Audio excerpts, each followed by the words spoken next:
Bike అతని ఆధీనంలో జరగడం జరిగింది. హనుమకొండ కలెక్టరేట్ ఎదురు డెస్క్ జర్నలిస్టులు ధర్నా నిర్వహించి అర్హులైన ప్రతి జర్నలిస్టుకు అక్రిడిటేషన్ కార్డులు ఇవ్వాలని డిమాండ్ చేశారు.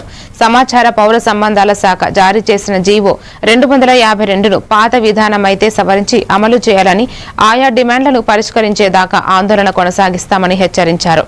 అనంతరం కలెక్టర్ స్నేహ శబరీష్ వినతి పత్రం స్వీకరించారు.